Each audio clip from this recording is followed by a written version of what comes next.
স্বামী রক্ষার তরিকা যারা ভিডিওটি দেখবেন সবাইকে স্বাগত জানাচ্ছি। আমাদের বাংলাদেশে মহিলারা, বিশেষত বিবাহিত মহিলারা ইনসিকিউর অবস্থানে থাকেন তাদের প্রাণপ্রিয় সোনার টুকরা স্বামীকে নিয়ে। স্বামী কোথায় যাচ্ছে, কি করছে, এই বিষয় নিয়ে তাদের একটা কনসার্ন থাকে, তাকে শাসন করার একটা মানসিকতা থাকে। এবং বিশেষত তার ফেসবুক আইডিতে কে লাইক দিচ্ছে, কমেন্ট করছে, লাভ রিয়াক্ট কতগুলো করছে, সেখান থেকে বেছে বেছে কোনো ফিমেল আইডি থেকে কোনো লাভ রিয়াক্ট আসলো কিনা, আর কমেন্ট আসলে তো তাকে ধরা হয়, এই এটাকে এ কেন এই লাভ দিল, কাহিনীটা কি, কমেন্ট কেন এরকম করলো, এরকমই ঘটে থাকে।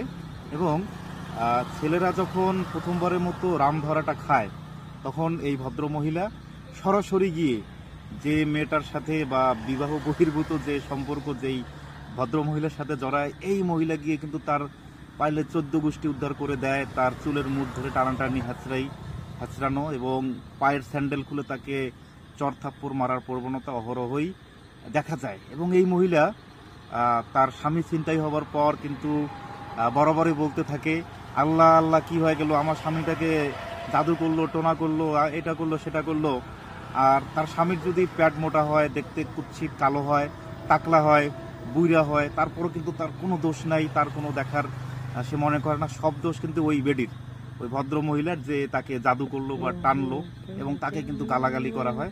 এবং এই মহিলা একবারও কিন্তু বিষয়টা ঠান্ডা মাথায় তাকে জিজ্ঞেস করতে চায় না যে আপনার কোনো বক্তব্য আছে কিনা।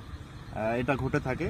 তো যদি পিছনের ইতিহাসের দিকে আমরা যাই, অহরহ এটাই দেখা যাবে যে যার সাথে এক্সট্রা ম্যারিটাল অ্যাক্টিভিটিসে একটা মানুষ জড়াচ্ছে, একটা পুরুষ, দেখা যায় যে তাকে সে বলেছে, আমি বিয়ে করি নাই, আমি সিঙ্গেল, আমার কোনো বিয়ে হয় নাই, আমি খুব ভালো মানুষ, আমি কোনো মহিলা মানুষের কোনো সঙ্গ পাই নাই, আপনি আমার সাথে একবার কথা বলবেন, আমার সাথে একটু ভালো কথা বলবেন, আপনি কথা বললেই কিন্তু আমার সারা দিনটা খুব ভালোভাবে কাটবে, এভাবে কিন্তু কটানো হয়।